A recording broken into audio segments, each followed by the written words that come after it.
जय हिंद दोस्तों। चलिए आज की क्लास में हम लोग पढ़ते हैं कोशिका का संरचना, जंतु कोशिका और पादप कोशिका का क्या क्या संरचना है, इसमें क्या क्या अंग पाया जाता है, इसमें क्या क्या पाया जाता है, इसमें क्या पाया जाता है, इसमें क्या नहीं पाया जाता है और इसमें क्या पाया जाता है, इसमें क्या नहीं पाया जाता है। एग्जाम में इससे रिलेटेड क्वेश्चन आता है तो इसको हम ऐसा पढ़ेंगे कि आपको यही याद हो जाएगा। ठीक है, तो यह है पादप कोशिका, यह है जंतु कोशिका। पादप कोशिका मतलब पेड़ पौधे का कोशिका। जितने सारे पेड़ पौधे हैं दुनिया में सभी का जो कोशिका है वो कहलाता है पादप कोशिका। किताबी भाषा है पादप, प्लांट सेल। ठीक है, और जो जंतु कोशिका है, जितना सारे जानवर हैं, एनिमल है दुनिया में, आदमी भी एक जंतु है, जानवर है। बस फर्क इतना है कि आदमी एक समझदार जानवर है। ठीक है, आदमी का भी कोशिका यही है। तो चलिए देखते हैं हम पादप कोशिका को और जंतु दोनों में देखते हैं। पादप में आप देखो कि ये जो घिरा हुआ है पादप कोशिका, इसका जो आवरण है वो डबल लेयर का है। पहला लेयर, दूसरा लेयर। इसमें देखो सिर्फ सिंगल लेयर है। ये जो डबल लेयर है उनमें जो फर्स्ट लेयर है वो कहलाता है कोशिका भित्ति, सेल वॉल। फर्स्ट लेयर को क्या बोलते हैं? Cell wall. मतलब पादप कोशिका का जो आवरण है उस आवरण का जो फर्स्ट लेयर है वो कहलाएगा सेल वॉल यानी कि कोशिका भित्ति, और जो सेकंड लेयर है वो कहलाता है कोशिका झिल्ली। और कोशिका झिल्ली जंतु कोशिका में भी पाया जाता है। हमको यहां से ये सीखने को मिला कि जंतु कोशिका में जो आवरण के तौर पर रहता है वो सिर्फ कोशिका झिल्ली रहता है, और पादप कोशिका में आवरण के तौर पर कोशिका भित्ति भी रहता है और कोशिका झिल्ली भी रहता है। अब आप बताओ कि पादप कोशिका में डबल आवरण का मतलब डबल लेयर का क्या जरूरी पड़ा, कोशिका भित्ति क्यों दिया? अब पहले आपको बता देते हैं कि कोशिका भित्ति है क्या। पेड़ पौधे का जो छाल देखते हो, छूने से आपको जो टच होता है बहुत कड़ा होता है। बाहरी आवरण पेड़ पौधे का जो छाल है वो कोशिका भित्ति का बना होता है। ठीक है, सेल वॉल का बना होता है, तो वो काफी कठोर होता है। अब पेड़ पौधे को क्यों दिया कोशिका भित्ति? इसलिए दिया कि पेड़ पौधे बाहर में रहते हैं, आंधी तूफान बारिश और वातावरण में बहुत सारा हलचल होता है, उनसे कैसे बचेगा पेड़ पौधा? अगर इंसान है वो तो वो आंधी तूफान बारिश बाहरी वातावरण में कोई भी समस्या आए तो वो घर में छुप जाएगा, लेकिन पेड़ पौधा कहाँ छुपेगा? इसलिए भगवान जी बहुत समझदार थे। वे पहले क्या किए ना, कोशिका भित्ति दे दिए पेड़ पौधे को कि ले जा, तुम बाहर में रहोगे, इसलिए ये जो कोशिका भित्ति है ये पेड़ पौधे का रक्षा करेगा, सुरक्षा करेगा बाहरी वातावरण से। ठीक है, अगर ये कोशिका भित्ति ना हो तो पेड़ पौधे जिस तरह से बाहर में रहते हैं उनका कोशिका मर जाएगा और पेड़ पौधा भी नष्ट हो जाएगा, नहीं बच पाएगा। इसलिए कोशिका भित्ति इसमें जरूरी है। ठीक है, तो पादप कोशिका में कोशिका भित्ति रहता है, जंतु कोशिका में कोशिका भित्ति नहीं रहता है। पता चल गया? चलिए बहुत बढ़िया। अब दूसरा हम क्या करते हैं ना कि कोशिका के अंदर घुसते हैं। आवरण खत्म कर दिए, अब कोशिका के अंदर घुसते हैं। अंदर में हम देखते हैं कि बहुत सारा रचना बना हुआ है ना, और इन रचनाओं के पूरा कोशिका के अंदर देखो कि एक ग्रीन ग्रीन ग्रीन कलर का एकदम घना जाल बना हुआ है। ये क्या है? ये है कोशिका द्रव्य। ये कोशिका द्रव्य क्या होता है? ये जैसे नेटा होता है नाक का, वैसा ही होता है, लेकिन नेटा सफेद होता है, कोशिका द्रव्य सफेद नहीं होता है। ये कैसा होता है? पानी के कलर का होता है, पानी जैसा नहीं होता, ये बहुत गहरा होता है और पानी के कलर का होता है। ये इसका क्यों जरूरी पड़ा इसमें? इसका जरूरी इसलिए पड़ा कि जैसे कोशिका के अंदर बहुत सारा अंग है, अगर कोशिका द्रव्य ना डाल दिया जाए तो क्या होगा? सारे अंग आपस में टकरा जाएंगे। जैसे हम लोग दौड़ते हैं, उछलते हैं, कूदते हैं, तो क्या होता है? अगर कोशिका द्रव्य ना रहे तो दौड़ने से, उछलने से क्या होगा कि जो कोशिका के अंदर सभी अंग है वो आपस में मिल जाएगा, लड़ झगड़ के टकरा जाएगा, फट जाएगा, जिससे क्या होगा कि कोशिका नष्ट हो जाएगा, आदमी भी खत्म, कोशिका खत्म तो आप भी खत्म। इसलिए भगवान बहुत समझदार हैं, बहुत साइंटिफिक तरीके से काम किए हैं कि जो कोशिका के अंग है उनके बीच में कोशिका द्रव्य पूरा भर दिया है ताकि कोई भी अंग एक दूसरे से ना टकराए, ना फटे। ठीक है, और सभी अंग को नमी एकदम प्रदान करते रहे, बढ़िया से ये लोग आपस में काम करते रहे। ठीक है, तो कोशिका द्रव्य के बारे में पढ़ेंगे और भी डिटेल में, ये मोटा मोटा इतना बस जान जाइए। अब हम देखते हैं इस रचना को। ये देखो दोहरी झिल्ली इसमें भी दिख रहा होगा। कोशिका के अंदर जो अंग है इसमें भी आपको डबल लेयर दिख रहा होगा, इसका नाम है माइटोकॉन्ड्रिया। ये कोशिका के अंदर क्या करता है ना, ऊर्जा बनाने का काम करता है। यहां ऊर्जा बनता है। यही हम लोग जब खाना खाते हैं तो तो खाना पच के ग्लूकोज के रूप में यहां पहुंचता है, सांस लेते हैं ऑक्सीजन भी यहां पहुंचता है, ऑक्सीजन और ग्लूकोज दोनों यहां अभिक्रिया करता है जिससे एटीपी ऊर्जा का निर्माण होता है और हम लोग ताकत फील करते हैं। ठीक है, तो ये है माइटोकॉन्ड्रिया, इसको ऊर्जा पावर हाउस कहा जाता है। ठीक है, याद रखिएगा ये डबल लेयर वाला है, दोहरी झिल्ली वाला है। आगे हम देखते हैं, ये है एंडोप्लाज्मिक रेटिकुलम, जंतु में भी है पादप में भी है। ये जो पूरा आपको संरचना दिख रहा है ये कहलाता है एंडोप्लाज्मिक रेटिकुलम। हिंदी में बोलते हैं अंतःप्रद्रवी जालिका, हिंदी में बोलते हैं अंतःप्रद्रवी जालिका। इसको अंग्रेजी में एंडोप्लाज्मिक रेटिकुलम बोलते हैं, अंग्रेजी का ही नाम ठीक है, ये थोड़ा उठपटा नाम है तो आप अंग्रेजी ही याद रखिएगा, शॉर्ट में ईआर बोलते हैं, एंडोप्लाज्मिक रेटिकुलम। ठीक है, तो यहां हम देख रहे हैं कि जो एंडोप्लाज्मिक रेटिकुलम है इसके ऊपर भाग में दाना दाना दाना ब्लैक कलर का आपको दिख रहा होगा, ये जो दाना दाना है ये कहलाता है राइबोसोम। ये दानादार जो दाना दाना दिख रहा है ये क्या है, ये है राइबोसोम। राइबोसोम क्या करता है ना, कोशिका के अंदर प्रोटीन बनाने का काम करता है। प्रोटीन बनाने का काम कौन करता है, राइबोसोम, ये जो दानेदार है। और आप ये देखो एंडोप्लाज्मिक रेटिकुलम के नीचे कुछ दाना वाना नहीं है, पूरा एकदम सपाट है, तो नीचे वाले पार्ट में पाया जाता है वसा, बहुत ज्यादा वसा, और यहां वसा का निर्माण भी होता है। तो जो स्मूथ पार्ट है, जो नीचे का स्मूथ पार्ट है, जो पूरा चिकना पार्ट है, वहां वसा का निर्माण होता है, और जो खुरदरा पार्ट है जहां राइबोसोम पाया जाता है वो राइबोसोम प्रोटीन का निर्माण करता है। तो मतलब एंडोप्लाज्मिक रेटिकुलम में जो खुरदुरा है, खुरदुरा एंडोप्लाज्मिक रेटिकुलम मतलब जहां राइबोसोम पाया जाता है वो प्रोटीन बनाता है, और जो स्मूथ है, जो चिकना है बिल्कुल, वहां वसा का निर्माण होता है। ठीक है, तो इतना हो गया। अब आते हैं केंद्रक पे। केंद्रक यहां भी है यहां भी है। फर्क इतना है कि जंतु कोशिका में जो केंद्रक होता है वो बीच में पाया जाता है और पादप कोशिका में केंद्रक किनारे पाया जाता है। याद रखिएगा कि केंद्रक जो है जंतु कोशिका का बीच में और पादप कोशिका का किनारे। इसको बढ़िया से पढ़ेंगे, इसके अंदर डीएनए पढ़ेंगे, आरएनए पढ़ेंगे, एकदम पूरा डिटेल से पढ़ना है। अब आप देख रहे होंगे कि केंद्रक के ऊपर एक रचना है, यहां भी केंद्र के ऊपर एक रचना है जिसका नाम है गोल्जी कॉय, जिसको अंग्रेजी में गोल्जी बॉडी बोलते हैं। यह कोशिका के अंदर परिवहन का काम करता है। जैसे यहां प्रोटीन बन गया, यहां पे वसा बन गया, सॉरी यहां ऊर्जा बन गया, यहां पे वसा बन जाता है, यहां पे प्रोटीन बन जाता है। तो ये सब को यहां से वहां ले जाने का काम करता है कौन, गोल्जी कॉय, गोल्जी बॉडी। इसका काम है परिवहन करना। तो जैसे यहां ऊर्जा बना, जैसे हाथ का मेरा कोशिका है, हाथ का कोशिका में ऊर्जा बना। अब हम बोल रहे हैं, आपको बोल के पढ़ा रहे हैं, तो हमारे शरीर में सबसे ज्यादा अभी ऊर्जा का जरूरत किसको है, हमारे जीव को है, हमारे होठों को है।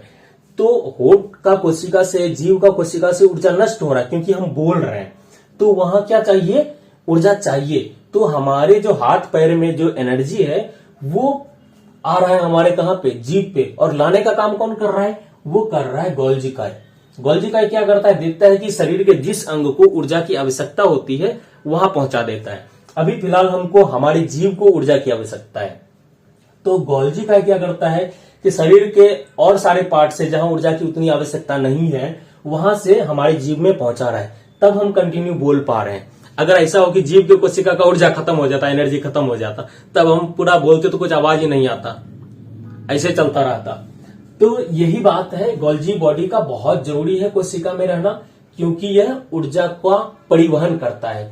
ऊर्जा ही नहीं, बहुत सारे प्रोटीन का भी परिवहन करता है और वसा का भी परिवहन करता है, बहुत काम करता है। हम आगे पढ़ेंगे बढ़िया से, ठीक है। तो गोल्जी काय, ये तो हो गए वे अंग जो जंतु कोशिका में भी है और पादप में भी है। एक चीज देखो आप कि यहां केंद्रक और गोल्जी काय के बीच में कुछ नहीं है। यहां केंद्रक और गोल्जी काय के बीच में एक रचना है जिसको बोलते हैं सेंट्रोसोम। मतलब सेंट्रोसोम पादप कोशिका में नहीं पाया जाता है और जंतु कोशिका में पाया जाता है। ये सेंट्रोसोम क्या करता है, ये कोशिका विभाजन करके नए कोशिका का निर्माण करने में सहायता करता है। नए कोशिका का निर्माण कौन करता है, सेंट्रोसोम। यहां भी नया कोशिका का निर्माण होता है लेकिन यहां सेंट्रोसोम नहीं करता है। इसका काम, इसका मतलब पादप कोशिका में नए कोशिका का निर्माण कैसे होता है इसको हम पढ़ेंगे आगे, लेकिन यहां फिलहाल आप समझ जाओ कि जो जंतु कोशिका है वहां नए कोशिका का निर्माण करता है कौन, सेंट्रोसोम। ऐसा है कुछ। कि जैसे एक कोशिका है ये पहले से, अब ये धीरे धीरे क्या होगा कि 2 पार्ट में बटेगा और फिर 2 नए कोशिका का निर्माण हो जाएगा। तो ये जो कोशिका विभाजन का काम करता है ये सेंट्रोसोम करता है। ये किस तरह से करता है आगे जब सेंट्रोसोम पढ़ेंगे तो बहुत मजा आ जाएगा। देखिएगा कितना बड़ा रोल है सेंट्रोसोम का कोशिका विभाजन में, आपको पढ़ने को मिलेगा। तो सेंट्रोसोम जंतु कोशिका में पाया जाता है, पादप में नहीं पाया जाता, याद रखिएगा, ठीक है। अब आगे कुछ और पार्ट है, वो क्या है, लाइसोसोम देखो और यहां लाइसोसोम देखो। यहां देख रहे हो कि हम फुल लाइन से बनाए हैं, कहीं भी लाइन में डैश डैश डैश नहीं है, मतलब गैप नहीं है। यहां लाइन में डॉटेड लाइन है, मतलब गैप वाला लाइन है, डॉटेड। इसको डॉटेड लाइन से बनाया गया है, इसको एकदम पूरा फुल लाइन से बनाया गया है। इसका मतलब क्या हुआ, इसमें लाइसोसोम पाया जाता है, एकदम पूर्ण रूप से पाया जाता है। इसमें लाइसोसोम रेयरली पाया जाता है, बहुत रेयर, बहुत कम देखने को मिलता है। तो पादप कोशिका में जो लाइसोसोम है वो बहुत रेयर। और ये लाइसोसोम करता क्या है, इसके अंदर क्या होता है ना, हाइड्रोलिटिक एंजाइम भरा होता है, एक तरह का कहो एसिड। अगर ये फट गया तो ये जितने सारे अंग हैं सब में एसिड लग जाएगा और सबका मौत हो जाएगा, सब अंग मर जाएगा। तो कोशिका के अंदर किसी को भी अगर मारना हो, किसी को भी नष्ट करना हो, तो ये लाइसोसोम क्या करता है, इसके अंदर जो हाइड्रोलाइटिक एंजाइम है, वो जो तेजाब है, वो निकाल के छिड़क देता है। जैसे कल को मारने का मन हुआ इसको कि माइटोकॉन्ड्रिया को मारते हैं, ये बदमाश हो गया है, ऊर्जा नहीं बना रहा है, तो ये क्या करेगा, यहां से ऐसे छिड़केगा माइटोकॉन्ड्रिया में एसिड और ये खत्म हो जाएगा। तो लाइसोसोम जो है ये काम करता है कोशिका को नष्ट करने का, कोशिका के अंग। कभी कभी क्या होता है ना कि हमारा कोशिका ही पूरा बेकार हो जाता है, काम नहीं करने लगता है, तो ऐसे में लाइसोसोम फट जाता है और पूरा का पूरा कोशिका को नष्ट कर देता है, मतलब उसको पचा देता है। और इसलिए इसको हम कहते हैं आत्महत्या की थैली। कभी कभी क्या होता है कि गोल्जी काई ठीक से काम नहीं करता है, तो केंद्रक, ये जो केंद्रक है, केंद्रक लाइसोसोम को कहता है कि देख ये जो गोल्जी काई है ये काम नहीं कर रहा, सठिया गया है। कहता क्या करेगा, कहता इसको निपटाओ, नया गोल्जी काई आएगा। कहता ठीक है निपटा दे। तो ये क्या करता है कि जो एसिड है मारता है, छिड़कता है गोल्जी काई को, छिड़का, ये पार हो गया, निपट गया। तो ये लाइसोसोम का काम है, ठीक है। तो इसमें रेयरली पाया जाता है, इसमें पाया जाता है। इसके अंदर हाइड्रोलाइटिक एंजाइम होता है, इसको आत्महत्या का थैली कहा जाता है, ठीक है। और जो राइबोसोम है इसको प्रोटीन का फैक्ट्री कहा जाता है, क्यों, क्योंकि ये प्रोटीन बनाता है। अब हम देखो यहां का लगभग सारा अंग हो गया।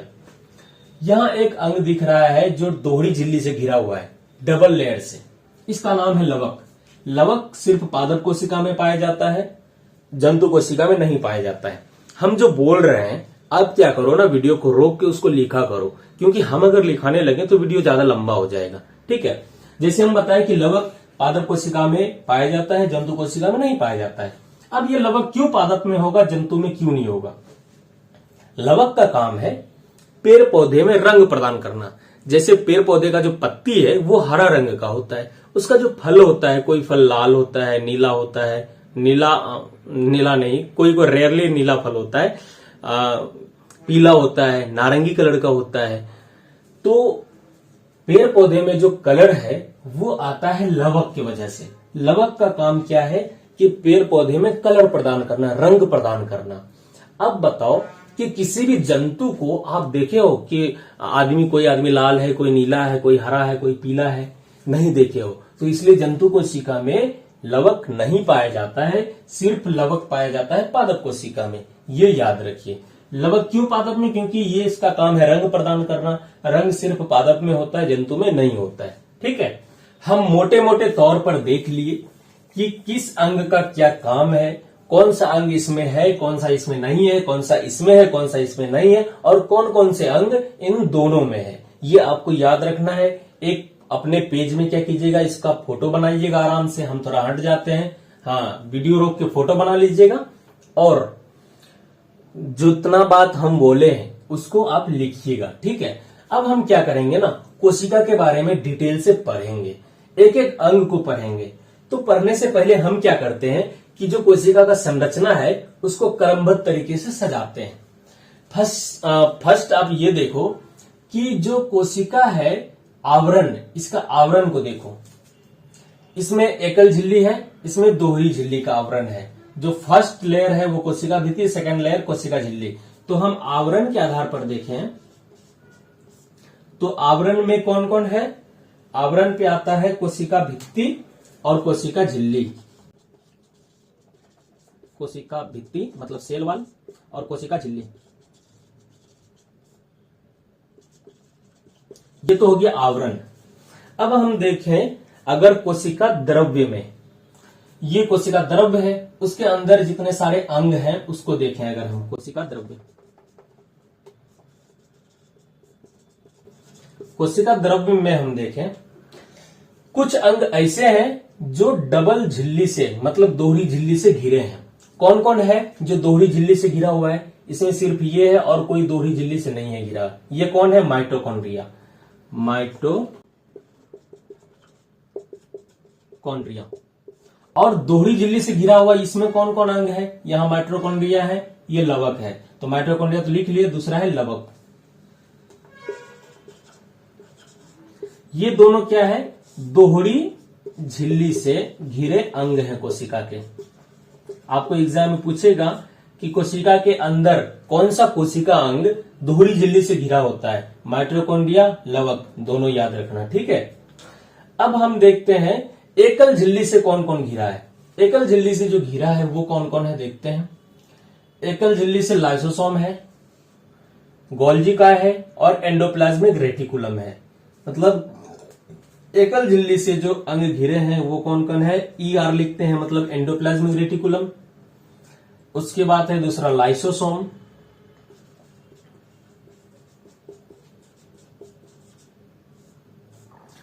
और तीसरा है गोल्जी काय मतलब गोल्जी बॉडी।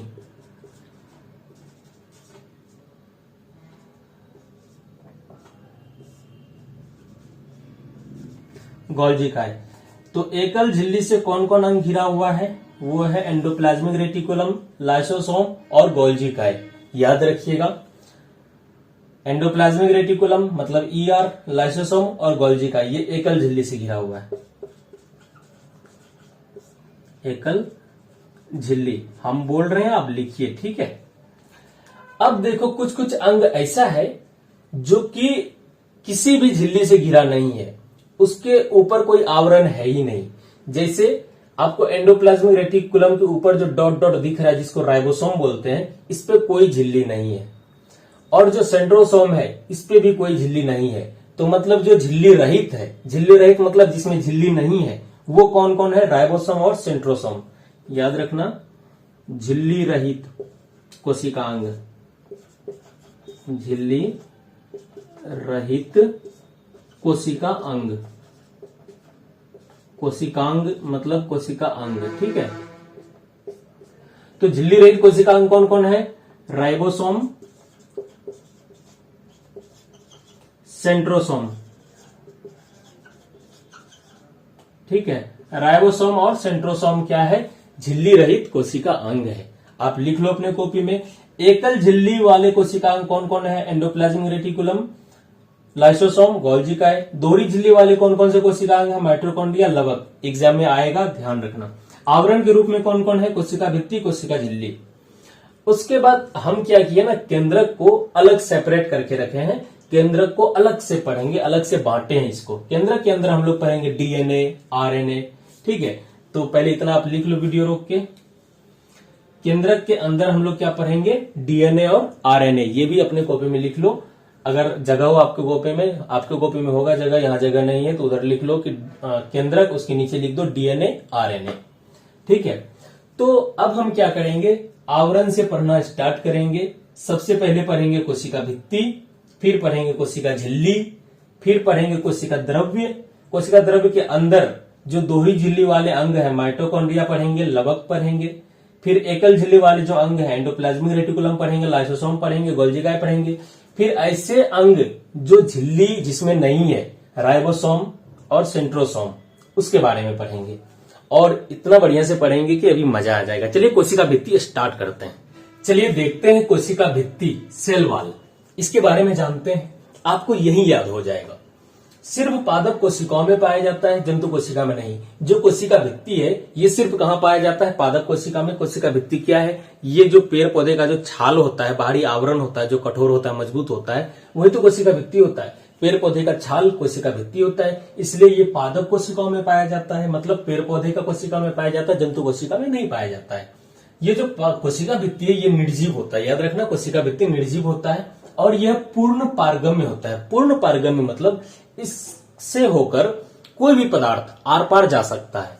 कोशिका भित्ति पूर्ण पारगम्य होता है, जैसे आपको यहाँ कोशिका का पादप कोशिका का फोटो दिख रहा होगा, ऊपर वाला कोशिका भित्ति और अंदर का जो सेकंड लेयर है वो कोशिका झिल्ली है। जो कोशिका भित्ति है इसके अंदर से कोई भी पदार्थ आर पार जा सकता है, ये पूर्ण पारगम्य होता है और ये निर्जीव होता है, याद रखना।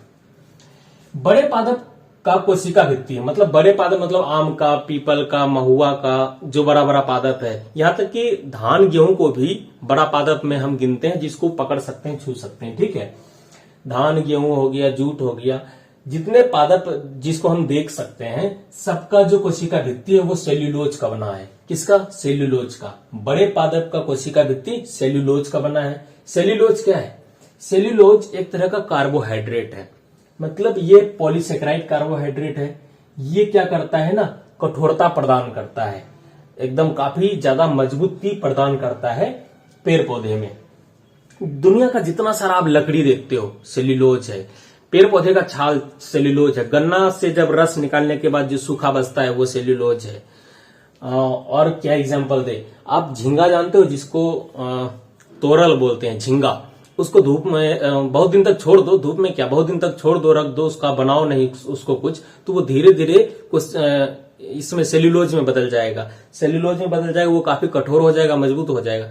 फिर गांव घर में क्या करता है ना, उसका उपयोग लोग शरीर को घसने में, शरीर का सफाई करने में यूज करता है, बर्तन साफ करने में भी यूज करता है। तो ये सेल्यूलोज है, सारा लकड़ी वकड़ी जितना कुछ है, याद रखना, ठीक है। और ये कार्बोहाइड्रेट होता है, पॉलीसेकेराइड कार्बोहाइड्रेट। जब हम कार्बोहाइड्रेट पढ़ाएंगे तो उसमें सेल्यूलोज के बारे में और भी विस्तार से बताएंगे। अभी सिर्फ इतना बात याद रखो कि बड़े पादप का कोशिका भित्ति वो सेल्यूलोज का बना होता है, ठीक है। शैवाल का जो कोशिका भित्ति होता है वो भी सेल्यूलोज का ही बना होता है। शैवाल का कोशिका भित्ति भी सेल्यूलोज का बना होता है। कवक का कोशिका भित्ति काइटिन का बना होता है। कवक का कोशिका भित्ति किस चीज का बना होता है? काइटिन का। बैक्टीरिया का जो कोशिका भित्ति होता है वो होता है पेप्टाइडोग्लाइकोन का बना होता है, पेप्टाइडोग्लाइकोन या न्यूमेरिक एसिड का। याद रखना, बैक्टीरिया का कोशिका भित्ति जो बना होता है वो होता है पेप्टाइडोग्लाइकोन या न्यूमेरिक एसिड का। अब हम देखते हैं कि कोशिका भित्ति का कार्य क्या है। कोशिका भित्ति का कार्य है कोशिका झिल्ली की रक्षा करना। जो फर्स्ट लेयर है वो कोशिका भित्ति है, सेकंड लेयर कोशिका झिल्ली है, तो अंदर कोशिका झिल्ली है, इसका रक्षा करने के लिए कोशिका भित्ति है। दूसरा, कोशिका को सूखने से बचाता है। ऊपर में एक मोटा सा लेयर हो गया है, कठोर है, मजबूत है, तो जिससे अंदर का कोशिका सुरक्षित रहता है, अंदर का कोशिका का जो अंग है वो सुरक्षित रहता है, जिससे सूखता नहीं है।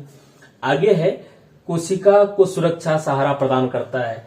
तो आपको तो पता चल ही गया होगा कि कोशिका भित्ति बाहरी आवरण है, कठोर मजबूत है। क्यों? क्योंकि ये सुरक्षा प्रदान करने के लिए भगवान जी बनाया है इसको, कोशिका भित्ति को, कि तू जाओ कोशिका का रक्षा करना है बाहर में एकदम स्ट्रॉन्ग कठोर बन के। तो कार्य देख लिए। अब देखते हैं होता क्या है कि पेड़ पौधा कोशिका से, हम तो अभी एक कोशिका के बारे में अभी हम पढ़े थे, जो फोटो अभी देखे थे, एक कोशिका। उसी तरह पेड़ पौधे में ढेर सारा पादप कोशिका होता है ना, पादप कोशिका सब जुड़ जुड़ के एक बड़े पेड़ का निर्माण करता है। लाखों करोड़ों की संख्या में कोशिकाएं होती है। तो जो पादप कोशिका होता है वो जुड़ा कैसे होता है उसको देखते हैं। जो पादप कोशिका, जो कोशिका भित्ति होता है, उसको कहा जाता है किताबी भाषा में middle lamella, MIDDL, middle, LAMELLA, middle lamella बाहरी आवरण को, इसका भी बाहरी आवरण को कहते हैं मिडिल लैमेला। समझ जाना, यहां भी क्या है? Middle lamella.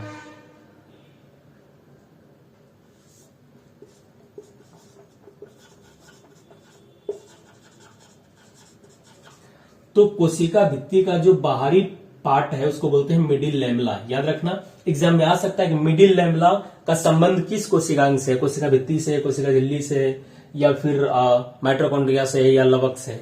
तो ये कोशिका भित्ति से है, याद रखना, ठीक है, मिडिल लैमेला।